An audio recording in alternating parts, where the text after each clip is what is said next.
Welcome to another episode of Culinary School Stories, the weekly podcast that is dedicated to sharing the stories of people around the globe whose lives have been influenced, impacted, touched, and or enriched, for good or for bad, from their culinary school experience. Hi, my name is Colin Roach, and I'm your host. Thanks for joining us today. You are an important part of this show, where we ask the question, what's your culinary school story? So now, without any further delay, let's meet today's guest.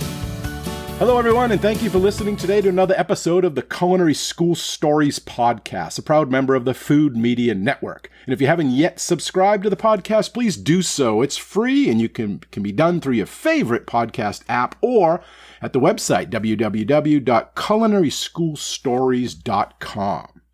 So now, without any further delay, I want to introduce today's guest, Chef Utpal Dighe. Utpal, welcome to the show. How are you? Thank you. Thank you for having me. Welcome. Thanks for being here. Great. So I know we have a lot to get to, but I'd like to, start right out at the beginning, because this episode could very easily be titled Courtroom to the Kitchen, because, your journey to become a chef came after a long career as a courtroom trial attorney. So talk to me about that. Where did your passion for food and cooking come from, and how did it eventually get you to change careers and pursue cooking and food full time? Yeah, it's a long story and a good question. The Instagram handle fed itself basically because my story is about being from courtroom to kitchen. I came to Miami in 2003 as a new lawyer. I started off at the state attorney's office here as a prosecutor. I always wanted to be involved in law growing up. I always enjoyed arguing, I guess my parents would say. And so I had a passion for international law and human rights at first. And so I went to law school. I came out here and started practicing law in 2003. And I was good at it. I was a trial attorney. I was in the courtroom. I've tried, every kind of case through, capital murder and down to misdemeanors. Wow. And it's a great profession, and it can be rewarding at times, but it's extremely mentally challenging. And when you do those kind of cases and you see that kind of thing that happens, and you're living that on a daily basis, it sort of gets into your psyche after a while. So I stopped prosecuting, and I tried to find other forms of law that I felt were a little less resistance mentally, and soon found that those were also sort of giving me a general unsatisfaction in life. So about 5 years ago, one of the benefits of being a lawyer was at least I was afforded money to travel and had some resources. Mm-hmm. And I was on a trip to Colombia, actually, and I was staying at a private island vacation villa, like a beach villa. I just looked it up on, hotels.com or something and found it. It was like a private island. Oh, this sounds really cool. Wow. So we took a little boat from Cartagena out to this island. It's a chain of islands off Cartagena. One of them is even owned by Pablo Escobar, was at one time. And it's this very small little island. They're coral islands, and they were privately owned. And this couple bought the island and built it up from scratch into a eco beach shack resort. Maybe 6 bungalows for couples, a nice little, restaurant type hall, and very basic, solar, all that sort of stuff. And I met this guy, and the minute I met him, I could just see his energy. I could see how happy he was in life. And it wasn't until later that night I realized it, because I pulled up during the day. I meet this guy. He's, in his guayabera, and he's, doing the books on the dock and everything. I said, this looks pretty cool. But later that night, it's really just me and my wife and another couple. And he comes out with, Cuban cigars and a bottle of Cuban rum. And he starts shooting the stuff with us and tells us his story. And it turns out his story was similar to mine. And his wife were both, one was a high-powered attorney, one was a corporate CEO, burning themselves out working in Medellin at the time. And they were in their 40s. And he's like, they both just said, I can't do this anymore. I've got to do something else. So they sold everything and spent the next 8 years building this island resort. And now they sit there and they run this resort, the two of them. She does the food, she supervises everything. They have some staff, but they live in paradise. And more importantly, they live happiness. And so I said to myself, this guy has happiness. Like, how do I get some of that? I want some of that. And so I started thinking to myself, like, what in life is going to make me happy? Like, what would make me happier than I am now? What would bring me happiness in my 50s and 60s, which aren't that far off the line? And my mind just kept going back to food. It kept going back to food. It kept going back to how I love to cook and how I love to make people happy through my food. And that sort of that feeling you get, that everyone gets when you eat a good meal and you're ultimately satiated from that meal, or you eat at that fancy restaurant, you have that like blissful feeling on you. That's a feeling that only food and a few other things can do. And so I said to myself, maybe I can be a part of this. Maybe I can find my niche in that somewhere, so that when I'm in my 50s, like he was probably, I think, 55 at the time or something, right? So he's not even retirement age by American standards, retirement age. And here he is, passively retired, getting, active income on a private island that he's loving life at now. And I said to myself, you can change your life and find something that makes you happy. So that's what started the journey, and that's what brought me to culinary school, and that's what got me on my path, I guess. Wow. That's great. So you kind of like got just burnt out in the law part of it, and then you were looking for, some more life-work balance and seeing where you're going to kind of finish the life journey. And that just coincidence that you happened to be at that island and saw that, or was there some food already there from like growing up in the family? No, truthfully, it was nothing food related per se, except for the fact that he was fully self-sustained on the island. They had their own garden. They grew everything. He had fishermen who came and brought him fish that was caught right there. And he had a lobster farm, like his own lobster. So in the morning, you go down with him, walk down. He's like, pick out which one you want. And then that's what's on your plate at lunch that afternoon, right? So, wow. I mean, it was limited in food, but it was an extension for me to say, maybe not exactly what he's doing, but a piece of what he's doing I could find my happiness through. And so it sort of expanded. Well, I had interest in owning my own restaurant, sort of always in the back of my mind. Well, how do you expand one restaurant into something else? How do you include hospitality in with culinary into a broader field, right? Restaurants do great, but a hotel and restaurant does better because it's two revenue streams. And so I started thinking about how these sort of fields kind of had a nexus together and where I could kind of fit in there. I don't know that I still know my exact part in it, but I know that what I saw in him was he was doing something that made him happy. And so waking up every morning was not a chore, and doing work till the end of the night was not a chore, because he was happy doing it. Sure. And, maybe it's not a private island for everybody, but there is, I like to think there's something out there for everybody that is your private island work. I used to joke when I was a lawyer, and before I went to Columbia on this trip, and I used to say, I'd quit law and sell bananas on the beach in Jamaica. Like if I could do it, I'd just, set up a little banana stand on the beach in Jamaica, and I'd be happy, and I'd make my whatever, a couple bucks, and, sure. And it'd be fine, get some fish and ganja, and I'd be okay, but everybody's got their sitting on the beach in Jamaica, selling bananas on the beach in Jamaica. You just got to find a way to make money from what your dream is. Mm-hmm. And I guess that's what the real pursuit of life is. So you're leaving law, you're going to go to culinary school, you're going to pursue this dream of yours. What did your family say? What did your wife, what did your friends, how did they react? Yeah, it was pretty ugly in the beginning, I have to admit. I mean, there was a lot of blank stares. There was a lot of, what about all the money you spent on your law degree? What about, this is a profession. How are you going to go work in a kitchen at your age?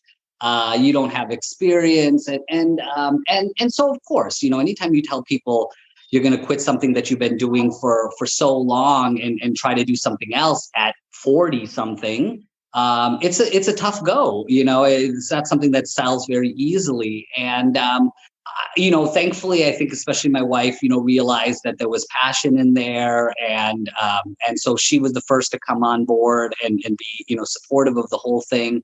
My family, my parents came probably a little bit longer, still in the process, but you know, I think you have to show that you are resolved to do something. Mm-hmm. And in that resolution, people see that, that the seriousness is there, as opposed to, well, I'm going to stop practicing law and I'm going to go, work in a restaurant. Well, I could have said that and just got a job, working hourly and, working a line and done it that way.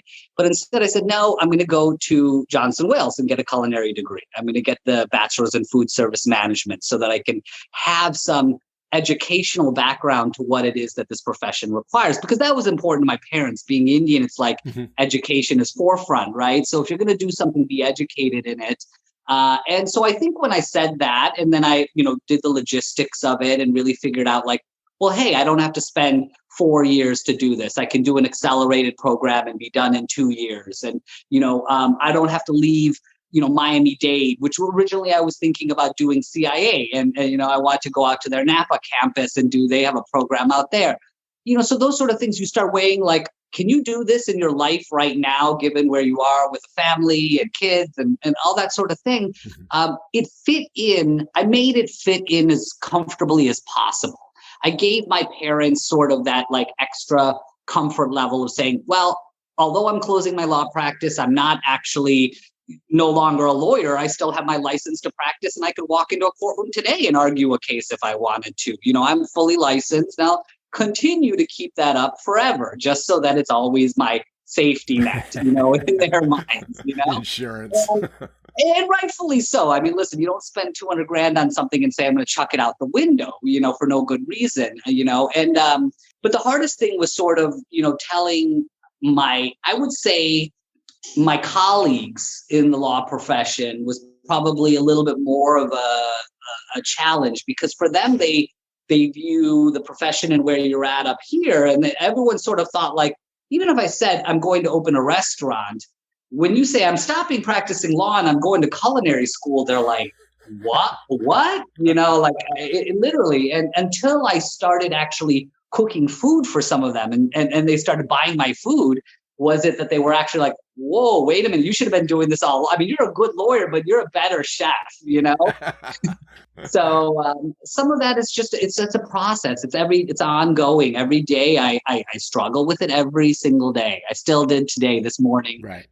Doubt from my family or doubt from my parents, doubt of myself, and I think it's just resolve and faith in what you're doing that really gets you going forward and gets other people on board. Yeah, and you were committed to this change, this goal. You did it the right way. It's inspirational to people listening that if you have a goal, it's never too late.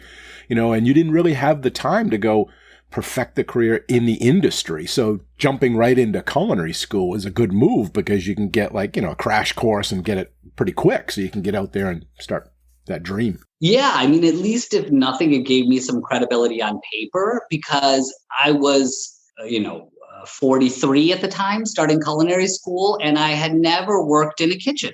I never worked a line before. Most people who are in their 40s in the restaurant field have been working for 20 plus years. They're getting out.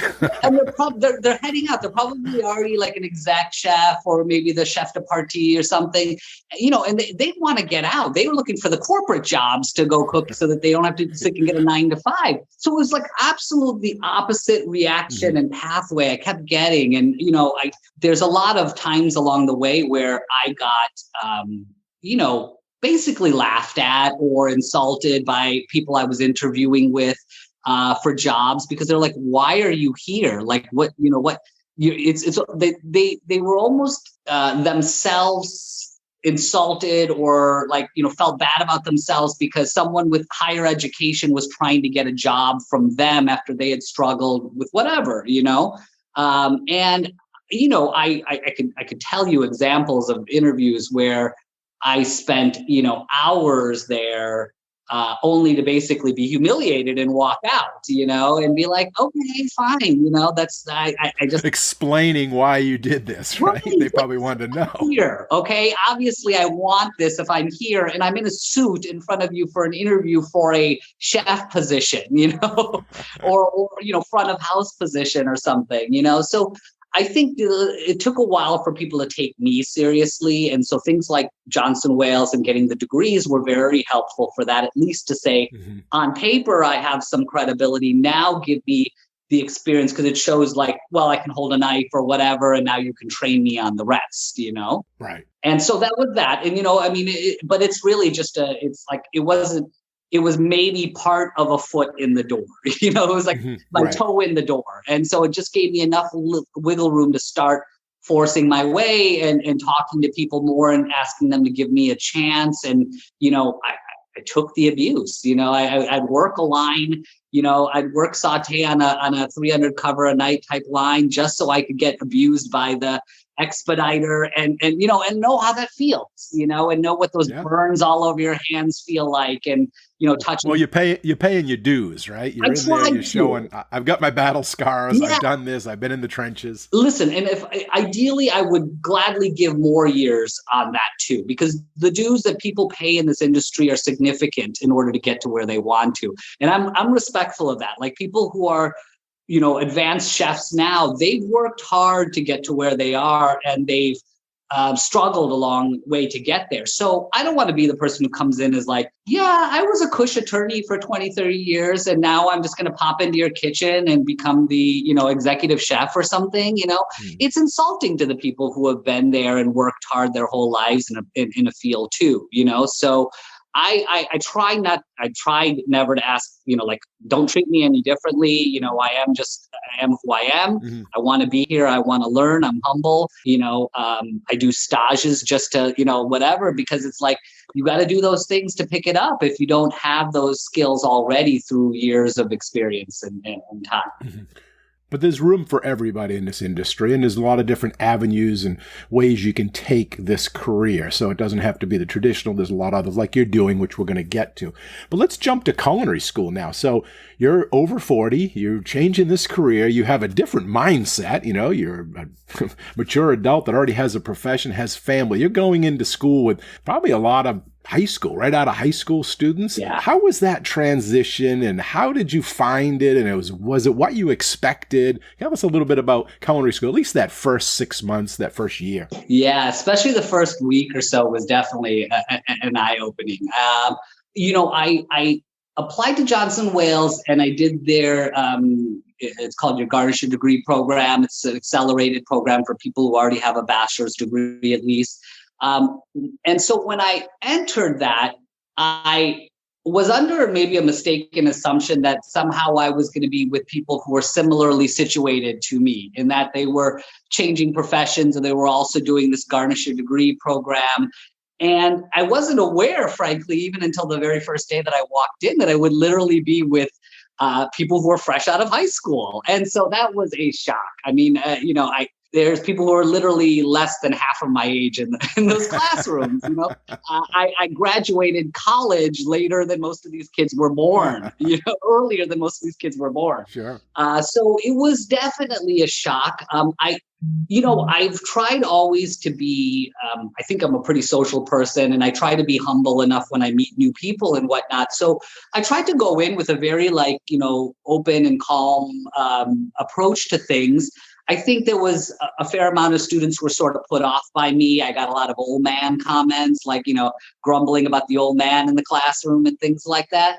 And I think people also thought that maybe I might be given extra consideration, or maybe my work wasn't as good, but the teachers were grading me better or something like that.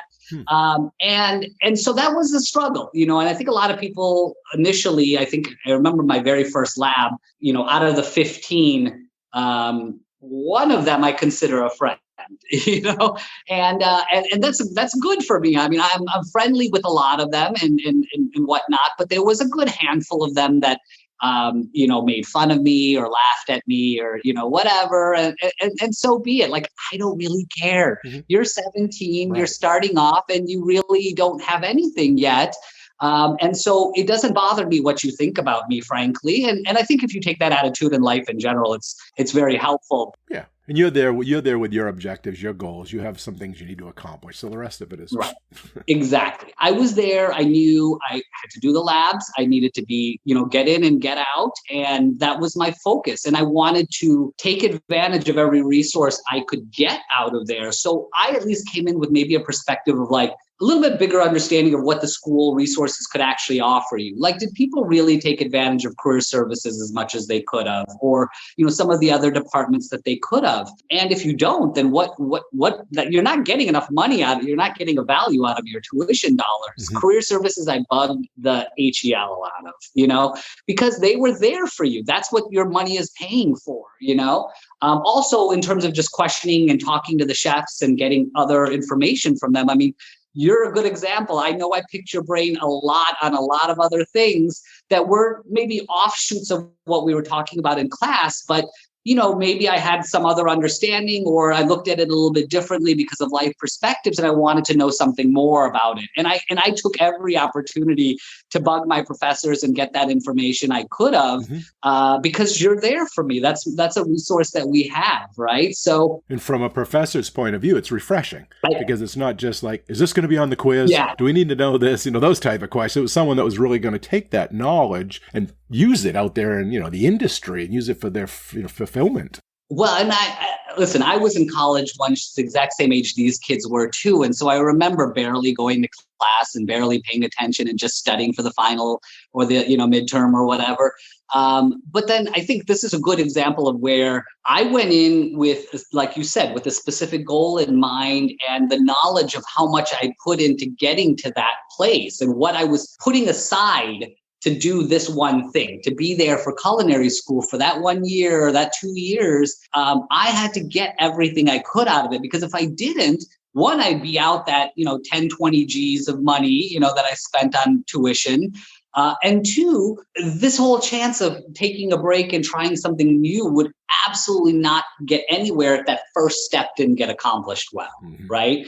So, whether it was taking advantage of career services or like the food contests that they had there, the food competitions that they had there, I wanted to do every single one of those because that was an opportunity for me to gain something out of it that I couldn't normally get in my normal life. And so things like the Deering Seafood Festival competition was one of those examples, because I said, I've got to put everything into this because this is an opportunity for me to get out there and get myself out there, Right. Whereas some of the other kids were like, yeah, why am I going to enter this? I'm like, why wouldn't you?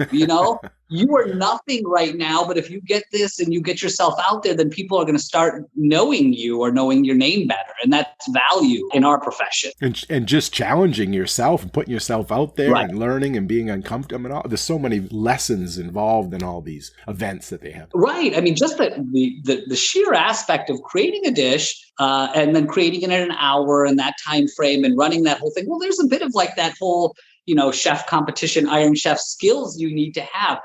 Think about the steps. How do I time this? What do I do first? How do I nail this so it comes out exactly at the right moment, hot? I don't want my food ready, 15 minutes early because they're going to be getting cold food. So all of those aspects, that planning, I actually, basically planned out my recipe. I planned out the steps I would do. I figured out the order of everything. I timed it out once just to see how it would work out.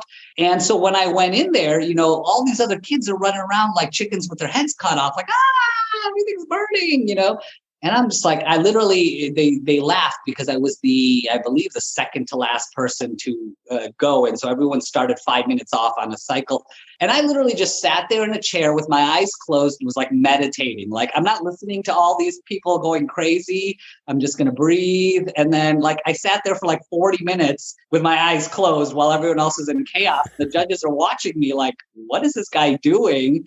And then I just got up and I calmly did my thing. But this is like, I think, good. Well, that chaos is the lesson, Yes. right? That's the lessons that are ingrained inside of these type of competitions. Now they should take away like preparation, mise en place, getting yourself ready. Yeah. And so at least I think maybe a bit of a life perspective, being a little bit older gave me a little bit more perspective on how to do that better. But these are just, these are all examples of like, you got to make everything you can get out of culinary school. If there was a dish that I wanted to try to make, even if it wasn't something we were making, I was asking some chef, Flores or Houghton or somebody, hey, how do you do this molecular gastronomy technique? And Chef Houghton, God bless him, would be like, come after school, I'll meet you here. We'll go to this lab and I'll show you how to do it. And I'd be like, thank you, Right. And so you gotta suck that up. These are people who have, all of you guys have experience in the field. Yeah. You have years of working different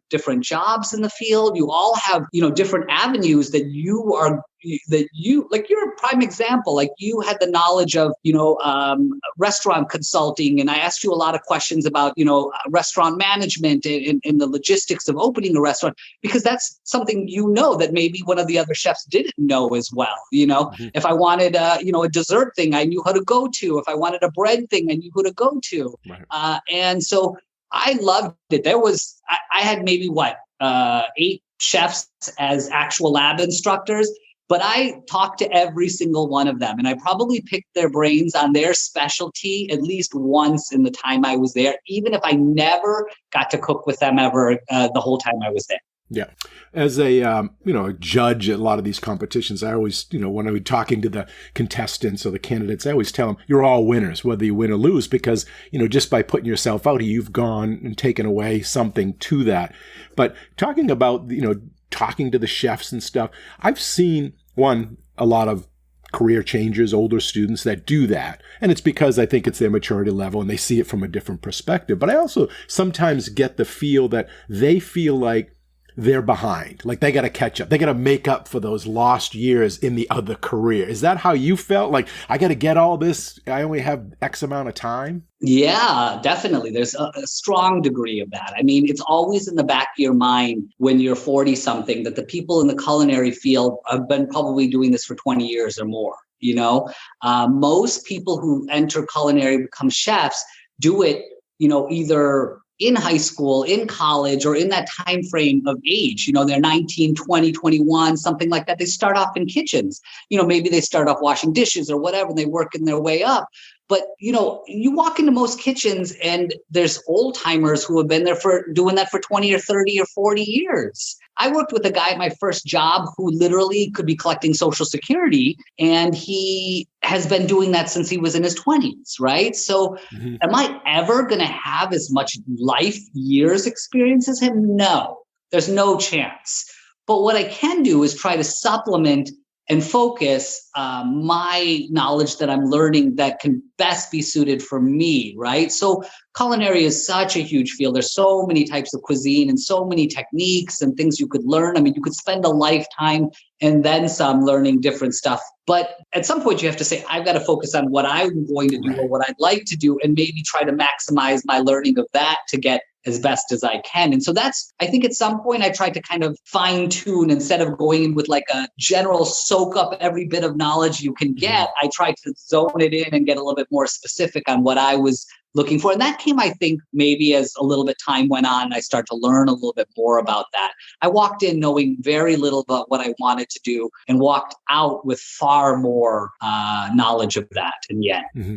And you mentioned the cost of culinary school, and it's very expensive because it's, small classes, has to be for that hands-on, is buying the products, great products, quality of ingredients, so there's a lot of costs that you wouldn't get in like an academic class. But do you think it was worth it now you look back? Is the return on investment there? And how do you view that, like from your other college degrees and from what you got out of it and how it helps you? Yeah, it's strange. I mean, it's funny, when I was saying I was going to go to culinary school, when I wanted to, and I asked a lot of people in the culinary profession, some who were friends and some friends of friends and things like that. Out of 10 people, I think 9 said don't go to culinary school.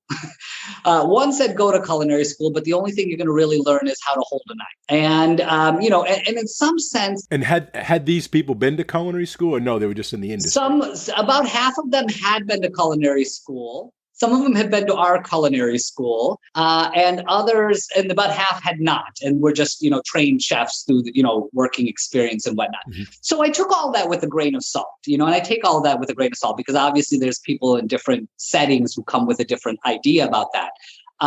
The ones who said it would be of benefit to me were generally people who understood the value of culinary school beyond just being a cook or a chef in a restaurant, who understood the culinary field as a greater business that involves a lot more than just cooking, right? The business of culinary is what is the real success. It's not the food. Mm-hmm. You can make good food and be totally unsuccessful. You can make great food and be totally unsuccessful. But with the right success, you can be successful with bad food. Yeah. I think the key that I saw and that people pointed out to me was that, and really, if you ask me now, the value I got out of culinary school was, number one, that it gave me on paper credibility and a way to show that I had a base level of knowledge that my experience and my resume did not indicate otherwise, right? So at least... Which is true with many college university degrees, right? For sure. And so what I guess the next point I was going to make is that it's not wholly unanalogous to other professions too. I mean, I'll draw the example of law in that when you go to law school and spend 3 years studying law and then you take the bar exam, you know zero. Okay. You know zero about being a lawyer. All you have done is memorized laws and rules and things and learn how to apply them, right? The real trick of being a lawyer is what you learn when you actually go out there in the real world. And so I guess not unlike culinary too, where sure, we learned a lot of great basics. We learned techniques. We learned, the keys to a lot of things. But, if I took my degree and walked into, let's say, a French kitchen and a British kitchen, someone asked me to make beef Wellington, I might not know how to make that on the spot, or some other dish I won't know how to make on the spot. So does it teach you to make, does culinary school tell you everything there is about the culinary profession? Not at all, not even close. But it does give you that base level of knowledge so that you can go out there and then see what is it that you want to learn and fine tune your knowledge on better. Maybe that's by getting a job in that fancy French restaurant and you want to learn those. Maybe you do go to the molecular gastronomy restaurant that does the cool techniques. Or maybe you just realize you want to make, comfort food. And so that's what you go and learn how to do, So those things, or like for me, I mean, I blow YouTube up. Like I feel sorry for YouTube sometimes because the level of education and knowledge you can get on any technique, any recipe, any dish you want to make, someone made a YouTube video of how to make that and shows you with their hands carefully how to do it. So truthfully, I mean, I always say now I say to myself, well, I don't know it, but I can find out. Mm-hmm. Right. And so that's a good thing about culinary schools because it gives you enough of a base of knowledge to say, well, yeah, I don't know how to make that, but I have a good sense and I can put that knowledge and that sense that I have and figure out how to fine tune that to get what I need. You got the foundation, right? You know how things are supposed to work, and then it's just applying it in different applications and different ingredients. But truthfully, I would say the FSM degree was the most beneficial and helpful for what I'm looking forward to in my future too. The culinary arts was a good base, but the FSM I think was an absolute key part to it. And frankly, I think everyone who goes to culinary school should also do that as part of their education too. Especially the new students, the young students who are fresh out of high school type students. And tell the listeners what that is and why that is important, why you find that to be. Sure. Yeah, I use the abbreviation food service management. I'm sure that's a pretty similar degree. I know FIU has one. A lot of the culinary schools tend to have one. That's the degree that's really taking what it is to be in a restaurant and giving you the logistics and the operations behind things, or at least the parts of that. Obviously there could be a lot more, but whether it's the finance and accounting classes, right? That's a good example of something that most kids aren't going to do. But if you ever want to have a food business, you better have some idea of that, cost control. I learned more out of your class than probably 90% of the class. And I'm not saying that just because you're interviewing me, but I use that stuff today. I create a new recipe for my restaurant and I'm using your spreadsheets still to this day, Great. because that's all there for you. And so listen, if my 20K got me that knowledge, that's good in my book, because now my restaurant has a better chance of success down the road. Right. So yeah, I mean, like I said, I would say probably cost control and the finance classes were the most beneficial classes out of culinary school for me. Now that's if you wanted to go and open a business, because that's the business parts of it. But right. I was just interviewing someone else and they took that degree, but they're really interested in science. So they had wished they had taken the 2 years of culinary, which is really the foundational kind of for all of these different careers. And then they wish they went on and got something like in food science or culinology, or if someone wanted to go into nutrition or someone wanted to go in, so you could go into these different areas. But if you want to open up a business, those are the best, those managements, those business style classes, because now it's going to teach you much more than the food. Right. As I always say, from my class, you'd be the best chef in the world and still go broke if you don't turn a profit. Absolutely. And that's a good caveat. The food service management is great for people who are looking at the business of food as themselves, vis-a-vis themselves or their own personal involvement. Food service management isn't going to really help you out if you want to work in someone else's restaurant, unless you want to become manager or something in their restaurant, and maybe some of those aspects will come into play. But the reality is, and you pointed out, rightfully so, we have other niches at our school. If you want to get in one of these other aspects, I considered the nutrition aspect for a long time, because that is a really burgeoning field. Mm-hmm. And it does take that extra knowledge that you're not getting in those base level courses. So if I went to do nutrition, and I actually kind of thought for a while I went to do, sports nutrition or nutrition in general, and I would have 100% done that, because you're actually teaching the kids what they need to know to go out there and do that themselves, not for somebody else. I guess that's probably one of the biggest things. Do you look at your culinary profession as your profession or somebody else's profession that you're working at, mm-hmm. right? A lot of chefs, a lot of people who leave culinary school are going to just continue to work in other people's restaurants, other people's establishments, other people's catering companies or things like that.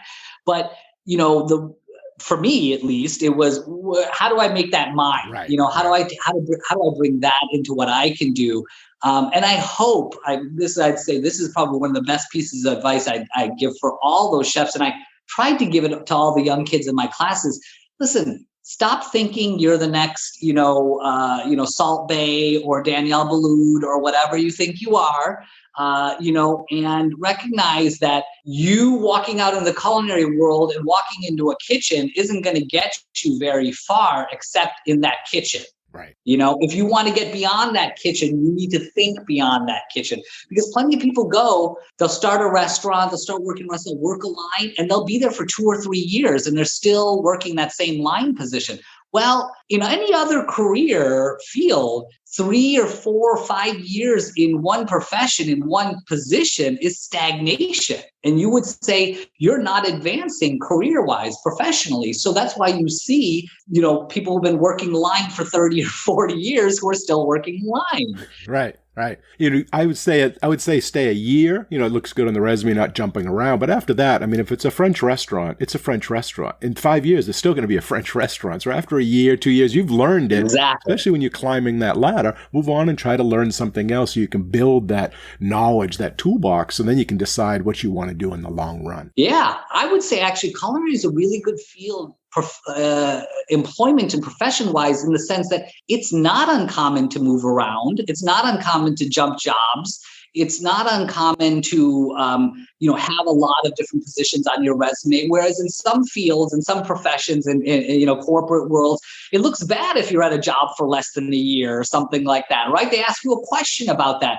in culinary, you can be like, yeah, man, that expediter was an asshole, or whatever. And they get it, they understand like that you had to leave a job because the guy who you were working with was so terrible or whatever. Well, I think they say kitchen years are like dog years. 1 year in the kitchen's like 7 years because it just kills you and you learn so much and you're there so much. So. I think that's a really good truth. I didn't realize that one beforehand, but I'm telling you, 1 working year of working a line, I was like, my body cannot take this. Ages you pretty quick. Really quick. Okay, I'm going to take a quick pause right now and ask you, the listener of this episode, to sign up for our newsletter and mailing list. I left a link in the description, or maybe even easier, just to go to www.chefroach.com/contact. That's chefroach, all one word, .com/contact. Then just go to the bottom of the page and sign up for our newsletter. It's free. Then once you're signed up, you'll never miss out on our latest news, announcements, episodes, contests, course information, or exclusive deals. So go ahead, sign up so you can get all of the information and more through the periodic email updates. And don't worry, you can always unsubscribe if you don't like it. The link again is www.chefroach.com/contact. So go ahead, do it now. We want you to be part of our community. And if you don't do it now, you'll probably just forget by the time this episode is over. So just hit the pause button right now and take the 15 to 20 seconds to get it done, and then come back and hit play. We'll wait for you, I promise. Okay, hopefully you just did it, or you've already done it in the past, or at the very least, you'll be doing it very soon. Your support of the show and the network is very important to us, and we thank you in advance. Alrighty, so now back to the show. So you went in there, you had your ideas, and you got what you needed. Was there anything that now, looking back, you wish you have gotten? Was there something missing? Was there a class you wish that you saw there that you could have that would have been really helpful today? Yeah, I mean, listen, I have always been raised on education and the importance of education. So I believe anytime you have an opportunity to get education, it's great. And so, going back to culinary after so many years, I wanted to soak up all of it. And if I could have stayed and done more, there's lots more I would have liked to do. I did the accelerated program, so I didn't get some of the senior capstone type classes that you would have from a lab perspective. Oh, right. Also, I finished my FSM bachelor's during the pandemic. So, the last semester was partially going on until March, I think it was. And then, we were in class, and I'll never forget, I was there for the last day of class. It was with Professor Del Pino. It was a finance class. And he was like, all right, guys, you aren't coming back anymore. And I was like, what do I do? I only got, a couple more months here, and I'm going to lose that time. Because I was actually thinking, well, this last few months here are going to be my most critical time to start reaching out and, getting, whatever, the networking contacts or those extra bits of training or knowledge I could have. Obviously, there was classes I'd love to do, but there's an expense associated with that. So it becomes like a cost benefit. Are you going to spend money for extra classes now? Do you want to continue at taking student loans for this? Do you want to extend something beyond the point that they're already willing to hand you a degree for, right? So you got your bachelor's in FSM now. Do you want to keep doing work and do a master's or do something else? And I'm like, well, there's a lot of information out there, but I think it's time for me to start learning that on my own. Yeah. At some point, you just got to go and say, okay, I have enough. Yeah. Let me go out there and start, making some money off of this and applying it. Now, I did say that at a time where, at least at that time, Johnson & Wales was still going to be in existence beyond this year. And so now I'm even a little bit more bummed about it, because when I left, I was like, well, it's great. It's, right here in North Miami. You've got an alumni community. They do events. There's a way to be tied into the resources that college could still offer you and the people that are still there that I expected would last for a continuing period. I think, when you walk up on the second floor in the culinary wing where they have the menus from famous JWU alum, restaurants from them. Right. And all signed. Right? And I loved looking at those. I looked at those so many times, and I would just, be inspired and want to say to myself, like, I can't wait to be that guy coming back and signing one of those. Yeah. I can't wait to be where those people are that my school would want me to come back and sign one of those for them, or to do a, guest thing of something, whatever. Like, I love that aspect of it. I always do. I try to give back to, like, my community or legal profession or law schools. I've done a lot over the years, but I wanted that also to be available at Johnson & Wales. So that probably is the thing that bums me the most about finishing, was that there's not going to be any more there. Right. Well, it seems the landscape, at least in culinary and I guess in education in general, because I follow the Chronicle and I read some of these things, but schools are pivoting and a lot of them are going under, they're changing. Yeah. And you think, now Johnson & Wales, North Miami and Denver, we've had the Art Institutes and the Cordon Bleus before that. And then I just read that New England Culinary up in Montpelier is closing. So what do you think is the future of culinary arts, culinary education in general going forward? Where are people going to get this knowledge, or how? Yeah, it's a good question. I honestly think it's going to rebound back. And here's why. I think that what we've noticed through the pandemic is that there's a trend of people to sort of back off from spending money. And so, the people who would be registering and going into culinary school, starting off as freshmen, their parents are probably like, whoa, hold on a second. Let's figure out what's going on right now. We don't have a job or whatever. So I think there's some of that that's kicking into it.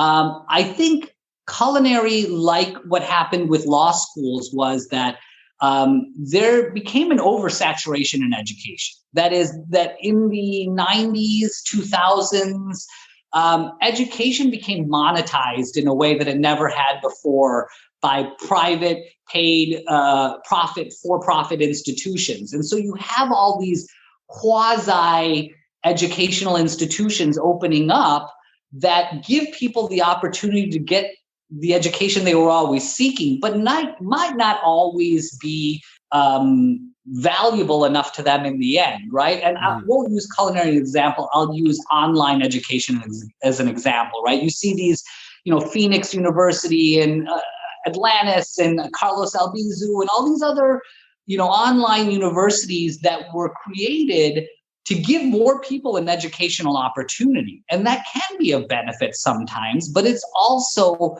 a business. And it became a business of people and educators who were more than happy to collect the student loan checks from the government, but might not necessarily be as happy to qualify that with as good of an education as they could have. Right.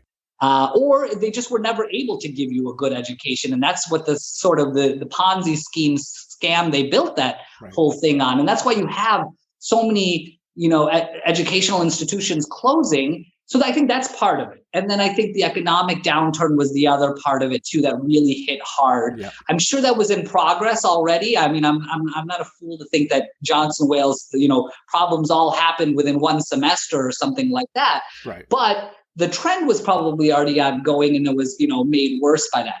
What I believe is that it's going to rebound though, because once things settle down, once the pandemic settles down, it's like the restaurant industry. It's hurting now, but restaurant and tourism is going to roar back when people can start going out again and feeling safely. I mean, cruises are a good example. They're empty now, but in next year, they're going to be jam-packed again, right? Right. And some good things may come out of this. People learn to entrepreneurial time. They've come up with, ghost kitchens, things like that. Right. But let's go back to culinary schools, though. Online school. I mean, you just mentioned YouTube. You can learn a lot online, watching things. And there is already like Escoffier online and Ruby. Right. And I've taken some classes with Ruby, and they're excellent. They're online. And now Johnson & Wales, one is coming out with an online culinary degree.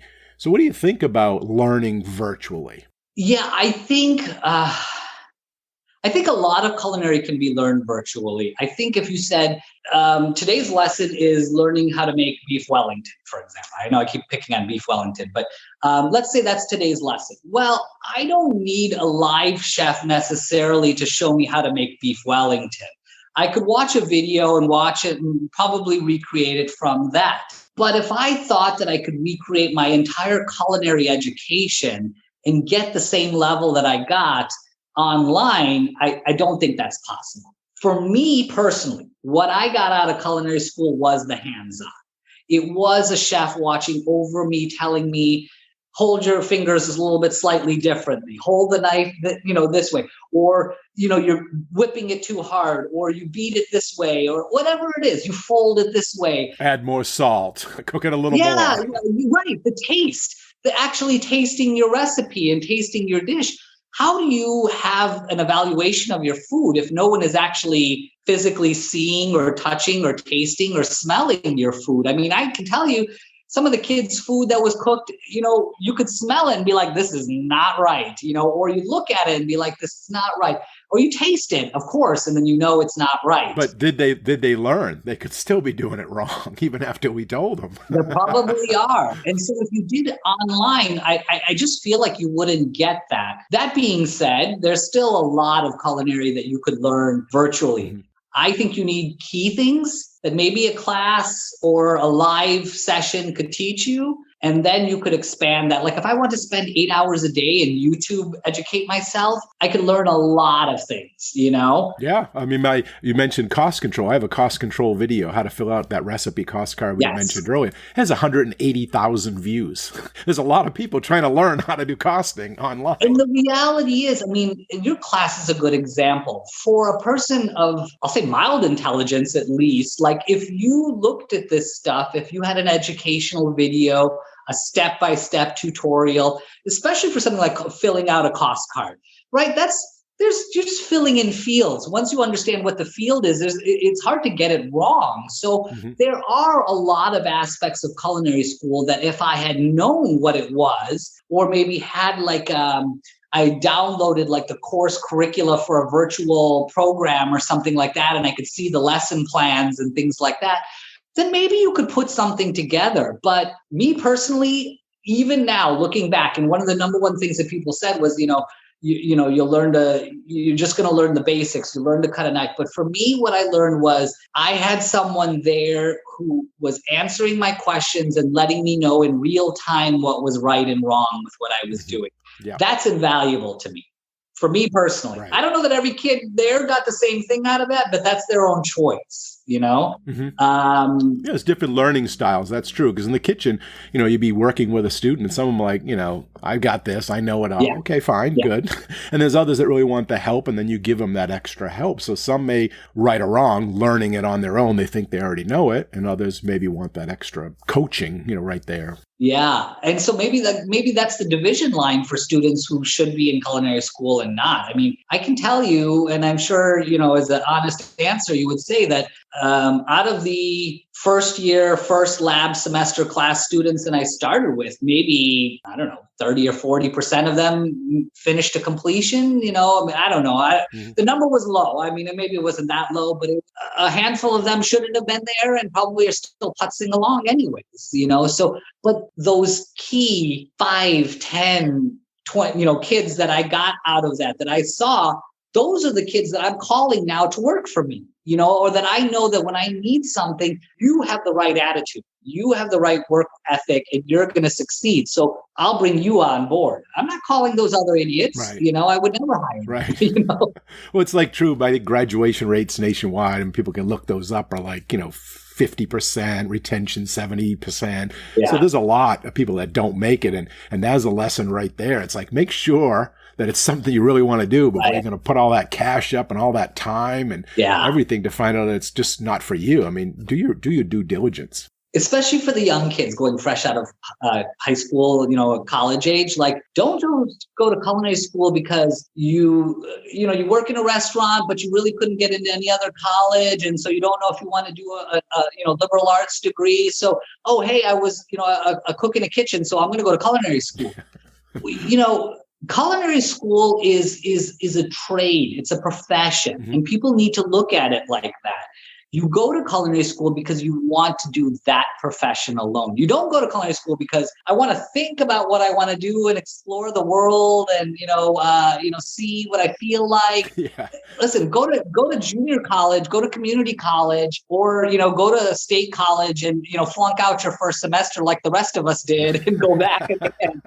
Whatever that is. Yeah, because I tell them, I said, hopefully nobody's here in culinary school to be a cook. Yeah. You're spending way too much time, way too much money. And if you're not sure, don't go to school. Go climb a mountain, find yourself, whatever you need to do. Come back. Schools will be there. Yeah. But you need to, be committed that this is a long-term career, and you're learning to be a chef, an owner, a food and beverage director, an entrepreneur. You're not there to learn, the knife cuts and be on the line. You can do that in the industry. It's funny you said climbing a mountain, because that was the other nexus time that I came to realize I wanted to be a chef. I climbed Mount Kilimanjaro in 2015, around the same time I did this. Wow. Yeah. And so when you went and found yourself. Yeah, and so when I summited, I was like, part of it was like, I gotta change my life. I'm feeling so good. And that actually started my mind frame of like reevaluating my life and whatnot. So when you say that, I literally had to go climb a mountain to figure out what I wanted to do. Go climb a mountain, go find yourself and come back. We're always here. Exactly.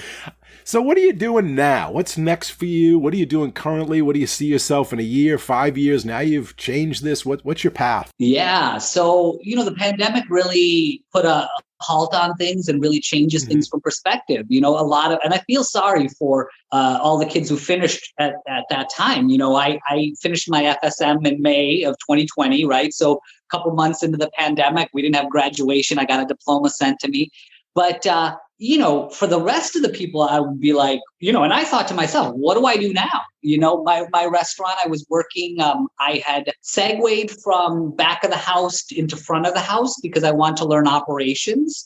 So I was working at a restaurant, a very successful restaurant in town, would do very well. And, one day it was like, don't come back to work anymore, and it was like, what's going to happen? So for the first month or so of the pandemic, it was like, everyone was just kind of figuring out what was going on. I had a daughter and wife. Thankfully, my wife was able to work remotely. So that was a huge benefit for us as a family.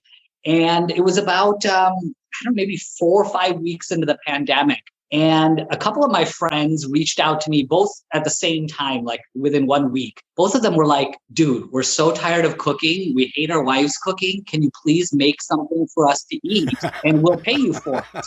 And I was like, and I had been posting food pics, just on my Instagram, like making some dish and I post a food pic. And so that triggered a couple of people to contact me, be like, hey, can you make that for us? And I was like, okay. And these are friends. So at first I was like, here. They're like, no, we'll pay you. And I was like, wait, what? Wow. You'll pay me for my food? Light bulb. Yeah, light bulb, because it was the first time in my life that anyone had ever said, I'll pay you for your food, right? And as a chef, you go and you work in someone else's restaurant, you're recreating someone else's dishes, right? All you do is create someone else's food day in, day out. Uh-huh. This was the first time it was my own unique recipe created from scratch that I had created, that no one else, you could Google it, it's nowhere else on the internet, no one else has done that. It was my dish. And they were like, and so I was so hesitant, but they were like, they were friends, I'd known them a long time, acquaintances from practicing law. And so I was like, okay, I gave it to him. And literally my stomach was like dropped. I was so nervous because I was like, are these people going to like it? Is it good? What, and they loved it. You had your own focus group. There's your feedback group right there, right? It literally was. And it was so good because not only did they like it, they both posted on Facebook or Instagram that they had gotten food from me and literally how much they loved it. And one of them posted this review. Awesome. And so the lawyer community saw this. And so that week, the next week turned into 8 people asking me. And then the next week it turned into 15. And it just kind of progressed from there. And so it became people at first that I had known from various aspects of my field, connected to my social media, who were like, wow, this pandemic's going on. There's not a lot of restaurants open. This is an old friend of ours. We've known him for a long time. Now he's doing this. Let's support him. And so I think a lot of people bought it at first out of sort of just I don't know, throw me a bone or something, whatever, hey, let's help our friend out. And they all loved it. And people were like, this is great. Can you make other dishes? And so at first it was I had 1 or 2 dishes I made. And so then every week I just started expanding a menu with new dishes or, new things, and started kind of focusing and seeing to myself like, well, how does this correspond to what I wanted to do before, right?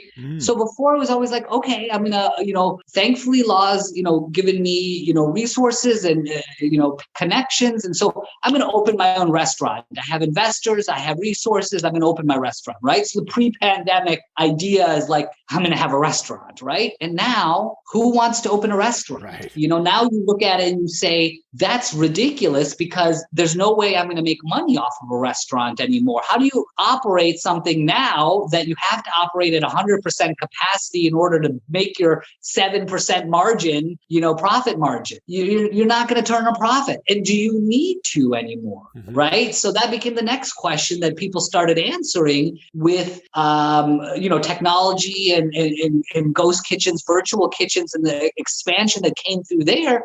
And it really became a new business dynamic that came out there. Whereas I'd say pre-pandemic, sorry if I'm talking a lot on this because it's very important to me, but pre-pandemic, it was, you work for somebody else. Maybe your options are you cook from food out of your home. If your next step might be a food truck, and then if your food truck goes really well, then maybe your next step is a restaurant, right?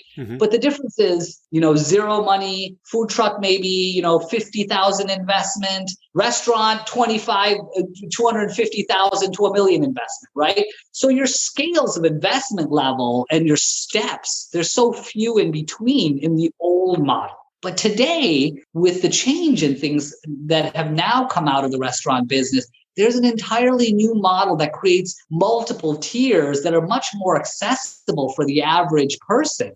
So now, instead of building a new restaurant and spending 6 months and $1 million+ for $15,000 to $20,000, I can build out an entire ghost kitchen in 1 month and have it up and running on Uber Eats. Right. And selling immediately, right? So my business model has changed completely because the delivery dynamic has changed. And I'm sure you're seeing the statistics. You read articles on this now on the expansion and the growth of the delivery aspect of the food business.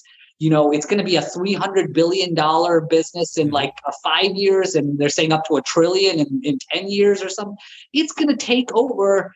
And most restaurateurs will say this. Restaurant delivery used to be 10% of my business. Now it's 50% of my business, It's much more acceptable by the public, this home meal replacement, take it, bring it back home, even if you have to reheat right. it. It's much more, people like it now. And not just, I order delivery and I got it, in the normal delivery packaged food thing. We're talking about meal kits.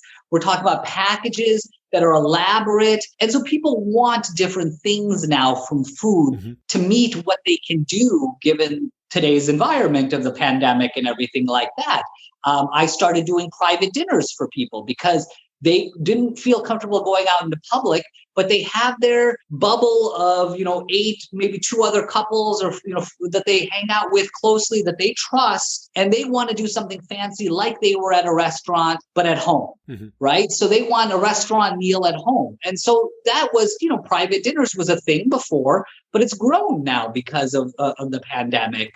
Meal kits. I do a lot of Indian food, right? Indian food leads itself actually to meal kits. And in India, the tiffin meal service is like a fundamental part of the food business. Here, it's totally unheard of. But now people are like, wow, could you make me like Indian meals for 5 days? So like I'll buy it for the week and it's 5 meals for 5 days. Right. So they want everything. They want the full package. They want the curry. They want the rice, the dal, the naan and everything. Yeah, sure. No problem. That's a piece of cake. But I would have never thought of doing that, a year ago, and now that's a new revenue stream that's available, cooking lessons and demonstrations.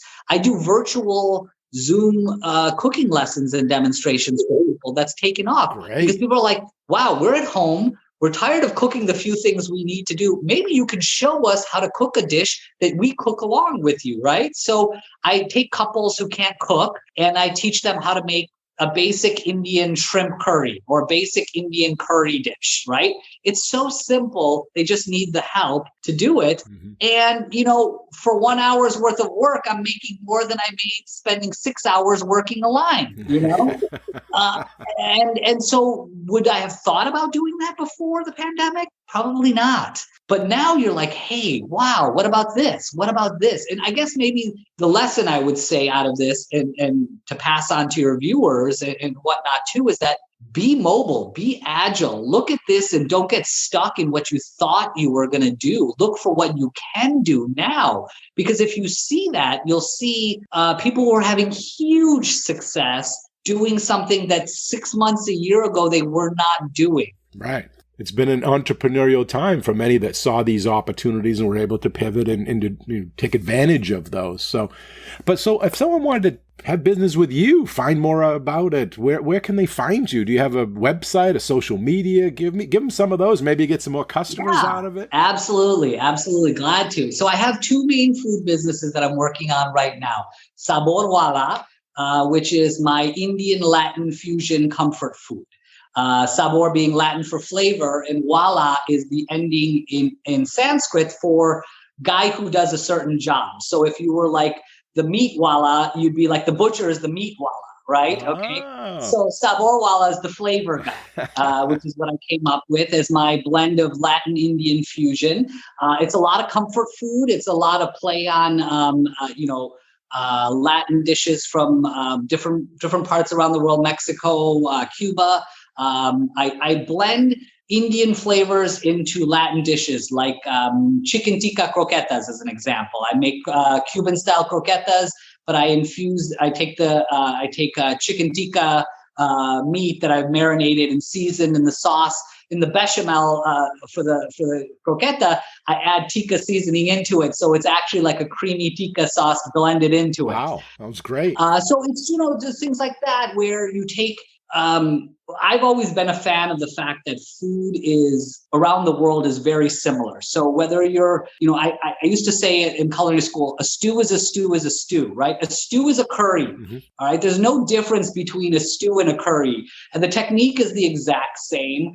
And so, the similarities in food are a lot more once you start looking for them, especially Latin flavors and Indian flavors, Mexican flavors in particular, cumin, paprika, spice, coriander, cilantro. These are flavors that are synonymous in a lot of cultures. So I created Saborwala, which is my delivery, contactless pickup and delivery food business. It's available in Miami-Dade and Broward. Right now, we're only available on the weekends, but in the next few weeks, we're going to be available full-time Monday through Sunday and lunch and dinner. What was the website again? So www.saborwala,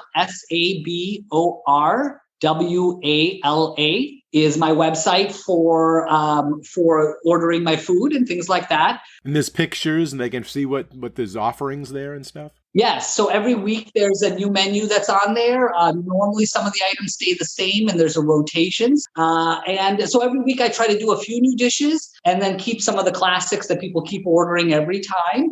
That menu is going to be expanding even more when I do the full launch, which is going to be happening in the next couple of weeks. What about someone that wanted you for catering? What if they wanted you to come do an event for them? Right. So my other website is for my company, Samsara Creations, and that website is www.samsarafood. So it's SAMSARA food.com. One word. Samsara Food. Yeah. Yes, exactly. Samsara is part of the Indian cycle of rebirth, karma.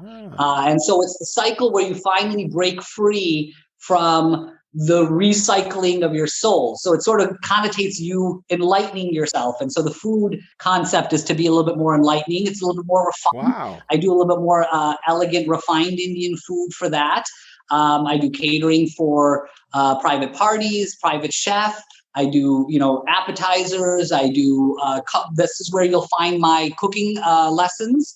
I have a whole wing there with my Zoom cooking lessons. I'm going to be starting a new series of monthly cooking lessons. It'll be a once a month series for the next 6 months. cooking curry in a hurry. And so it'll be a whole series, and you'll learn to basically make everything. And it's a hands-on. So you make it at the same time. I tell you what to buy, get you the ingredients. And so that's also on there.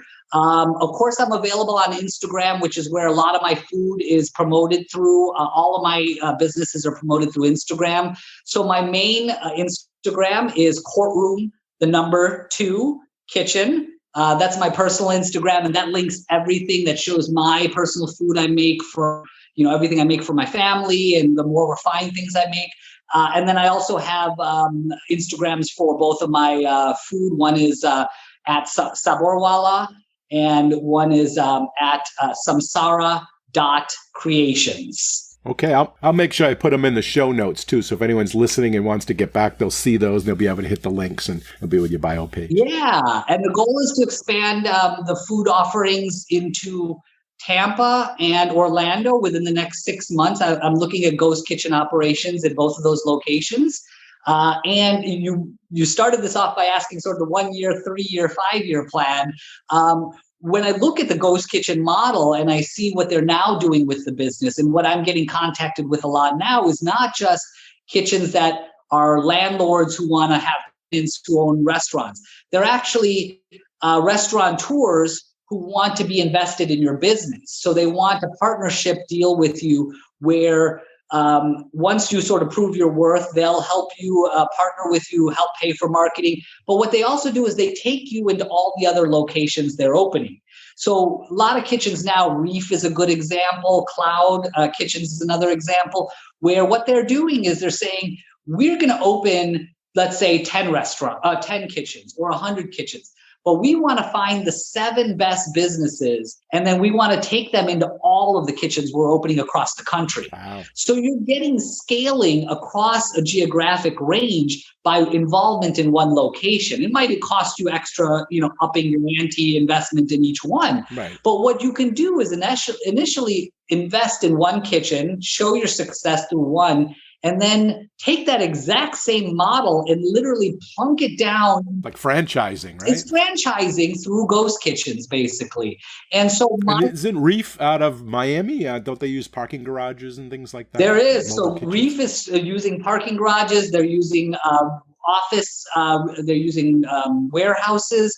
I have warehouse owners who are contacting me saying, hey, we got warehouse space for rent. What do we do with this? And I say, spend 50 G's, buy the restaurant equipment, build this out, and you'll have 20 tenants in 6 months, And so there's a big business in this too. I've actually looked into opening my own space out of my own investment money just because there's value in that too. But from a business perspective, what I see is Miami has a great market for this because it's a Latin culture in and of itself. So while the Indian market isn't as big here, the Latin market is. But what I want to do is expand this into other areas that have either big Latin markets or big Indian markets, or both, hopefully, ideally. So looking at like New York, New Jersey areas, California, Southern California, Northern California. These are communities that have large Indians already and also have a good Latin base as well. Mm-hmm. So they seem like viable options to me to open something like this. And so ideally, the goal is, instead of opening one restaurant, pre-pandemic, the goal was, I'm going to create my restaurant and then I'm going to create my restaurant empire. And I'm going to spend, 20 years to build 5 or 10 restaurants across the country or whatever. I'm now a restaurateur, that's a lot of money and that's a lot of time. I can do that in about 2 years and a fraction of that money under this model. Yeah, yeah. And so that's what I hope to do. I do want to one day have my own restaurant, but that's when the business model reopens and the world reopens and we kind of forgot about the pandemic and all that stuff. And what about that island? You're going to get that island that all started this too? Yeah, that's my retirement goal. That is the retirement goal. It's expanded because the concept is not just so bare bones as what that guy did, but I spent a lot of time thinking about that. And I've actually stayed at various private island type resorts across the world. There's, Belize and, Mauritius and Maldives and all these, even the Bahamas now has them. There are high-end resorts that I call them the honeymoon resorts, right? Where people will go spend their honeymoon and they'll spend $10K for a week. to have a beautiful villa and butler service and top of the line everything, because that's their one experience for that, right? Those kind of places, if you can combine it with Michelin star quality food, combine that aspect with the localism and sustainability of the food, the source of the food, right? But then also make it high end. Develop, instead of beach bungalows like I've stayed at, develop like vacation villas that people will want to spend, 10, 20 G's a week for, to have their family come and stay there for a week and have everything catered for them from head to toe, full, maid service and butler service and all their food and everything. Yeah. So that aspect of it, the food aspect of it, is still there. What I want to do is one day have that, but have a place that's, a high-end villa resort place. And I have literally priced out islands. I mean, you'd be surprised. It sounds expensive, but when you learn that for, $3 to $5 million, you can buy a really large island off the coast of Panama that's within 20 minutes a boat ride from Panama City. Wow. You say to yourself, wait, maybe this is not so unreasonable, And so I think so how does this expand, right? Over the years, I tell my, friends that are lawyers and doctors about my dream, and they say, oh, investors. Exactly, right? So now I hear people say, I'll give you $1 million right now to build as part investment if I can go stay there for 3 weeks out of the year in the owner. Oh, yeah. Heck yeah. I can find you 20 guys right now who would put in that $1 million.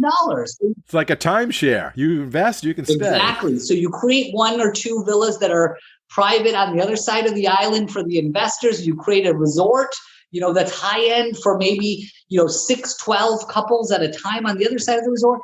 That's my retire to goal, right? I'm 45. I just turned 45 a month ago. And someone asked me, where do you see yourself in 10 years? That's your 15-year or well, whatever, you're right. It's 2020. So, you had to ask yourself, where were you at 2010 and where are you at 2020? And I had to ask myself, where am I going to be at 2030, right? So I like to say I've used the next 5 to 8 years to really establish myself in the food business under whatever avenues that can be.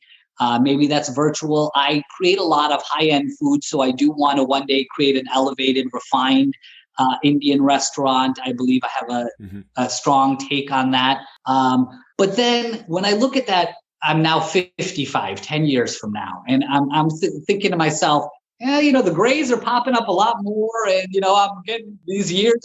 Well, it's good to have those goals, those goalposts, and you shoot for them. And and if you're a little bit under that, at least you have that goal. And it's good to be ambitious. But let me, as we get close to the end here, let me ask you, what advice would you give to someone now that's just starting? They don't have that time restraint of those 10 years. They're just getting into this career. Someone that's going to culinary school or getting into the culinary industry. What would you give them? Advice, guidance now, piece of advice? Yeah. I guess the first one comes back to just my general perspective on changing professions, right? There's a huge value in thinking long about what it is that you want to do. I went to college and because I had to go to college. I got a degree because I had to get a degree. I went to law school because it was either go to law school or go to medical school or engineering school, right? and so I did a lot of things because I was like, maybe this is what I should do. And I wasted time in my life because of that. And that's not good or bad. But what I can say is that what's better is to think as much as you can about that. And really, like in your 20s, I know this is hard. I don't think I would have been great at this then, but all I can say is try to think about it and talk about it with people who are double your age probably, and who are looking at it from a different perspective than you are. Get a mentor, right? Find someone that give that advice. Yeah. Even if they're not your mentor, just they don't even have to be in the culinary field. They can just be people who have worked and lived life for 20 plus years or something, right? Because people's perspective is different. Some people, they grew up in their 20s and they thought they were going to be whatever, and then life hit them and they ended up being something else, right?